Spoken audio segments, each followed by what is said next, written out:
आज भारतीय बाज़ारों में जो कुछ भी देखने को मिला, उससे तो आप समझ ही गए होंगे कि ये बाज़ार रिटेल निवेशकों का नहीं है।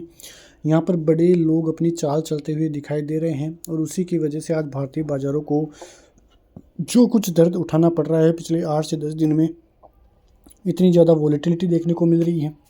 शुक्रवार के दिन आपने देखा कि बाज़ार 200 से 250 पॉइंट गिरा, उसके बाद सीधा 300 पॉइंट की तेज़ी, कुल मिला के 600 पॉइंट ऊपर नीचे बाज़ार निचले स्तरों से तेज़ होता हुआ दिखाई दिया। उसके बाद सोमवार से बाज़ार में फिर गिरावट चालू हुई और बाज़ार उन्हीं शुक्रवार के लेवलों पे आज आके खड़ा हो गया। इतनी ज़बरदस्त वॉलेटिलिटी है कि लोगों के स्टॉप लॉस झपाझप करते हुए नज़र आ रहे हैं। रिटेलर्स को पता ही नहीं है कि बाज़ार किस साइड में जाएगा। लेवल्स कुछ काम करते हुए नज़र नहीं आ रहे हैं। इंडेक्स 1% गिरता है तो स्टॉक्स 3 से 4% गिरते हैं। यही हालात बाज़ार में पिछले जो है 15 से 20 दिन में बने हुए हैं। लोगों का पैसा वाइप आउट होता हुआ दिखाई दे रहा है।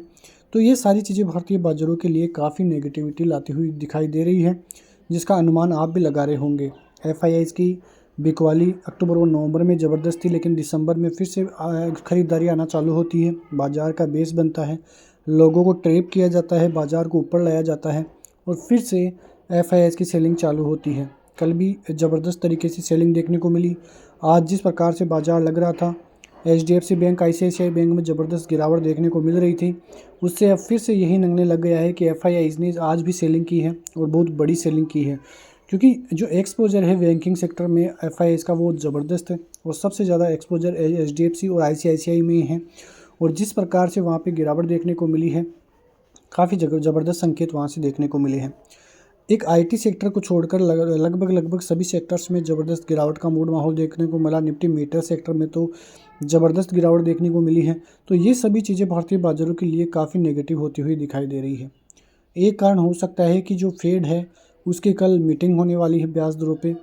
उसके अलावा बैंक ऑफ जापान की मीटिंग है ब्याज दरों पे, तो वहाँ से नेगेटिविटी के संकेत आते हुए दिखाई देंगे। इसी वजह से भारतीय बाज़ारों में डर का माहौल है। एक चीज़ तो ये हो सकती है, और कोई ऐसी खबर तो नहीं है जिसकी वजह से भारतीय बाज़ारों में इतनी बड़ी गिरावट देखने को मिले। इस एक खबर के चलते ही भारतीय बाज़ारों का ये हाल आपको अभी भी देखने को मिल रहा है। कुल मिला के आप देखोगे तो भारतीय बाज़ारों की स्थिति अभी भी साफ नहीं है कि बाज़ार किस दिशा में जाएगा। यदि लेवल्स का ही अनुमान लगाए तो लेवल्स तो वैसे भी काम करते हुए दिखाई नहीं दे रहे हैं। कुल मिला के बात करें तो भारतीय बाज़ारों की तरफ से ये जो लेवल अभी आज की क्लोजिंग हुई है वो भी काफ़ी इम्पोर्टेंट रहेगा, क्योंकि पहले से ही एक सपोर्ट जोन यहाँ पे बना हुआ है।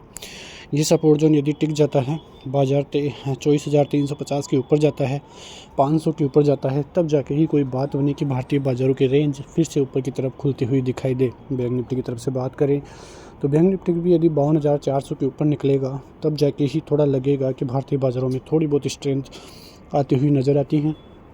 51,800 का लेवल टूटा तो फिर दिक्कतें बैंक निफ्टी की तरफ से बढ़ेगी। वहीं निफ्टी 24,000 का लेवल भी ब्रीच कर देता है तो फिर निफ्टी के लिए भी दिक्कतें बढ़ती हुई दिखाई देगी। तो कुल मिला के देखें तो भारतीय बाज़ारों की तरफ से संकेत नेगेटिव ही आपको देखने को मिलेंगे। यहाँ पे आप देखोगे तो बैंक ऑफ जापान और फेड की इंटरेस्ट रेट्स का डिसीजन आना है, तो उसकी वजह से काफ़ी दबाव भारतीय बाज़ारों में भी बना हुआ है। चाइनीज़ अर्थव्यवस्था भी इतनी मजबूत नहीं है। वहाँ पे जो आंकड़े आते हुए दिखाई दे रहे हैं और कमज़ोरी वाले आंकड़े ही देखने को मिल रहे हैं, तो दिक्कतें चारों तरफ से भारतीय बाज़ारों पर भी पड़ती हुई दिखाई दे रही, क्योंकि यदि ग्लोबली संकेत नेगेटिव होंगे तो उसका सीधा असर भारतीय बाज़ारों पर भी देखने को मिलेगा। यहाँ पे आप देखोगे तो आपको देखने को मिलेगा कि जो अमेरिकी बाज़ार है वहाँ पे डाउ की स्थिति काफ़ी ख़राब होती हुई दिखाई दे रही है। 1976 के बाद से इतना बड़ा जो है गिरावट डाउ में एक साथ देखने को नहीं मिली है। वहीं जो डिफरेंस आ रहा है वो नेस्डेक आ रहा है। नेस्डेक में ऑल टाइम हाई लग रहे हैं और डाउ में इतनी ज़बरदस्त गिरावट देखने को मिल रही है, तो उसकी वजह से थोड़ा डिफ्रेंसिएशन देखने को मिल रहा है। एक्सपर्ट्स का ये मानना है कि ईयर एंड में लोग बाग ऐसे करते हैं प्रॉफिट्स के लिए या अकाउंट सेटलमेंट के लिए, तो इस प्रकार की स्थिति होना थोड़ी नेगेटिविटी भी अमेरिकी बाज़ारों के लिए लाता हुआ दिखाई दे रहा है।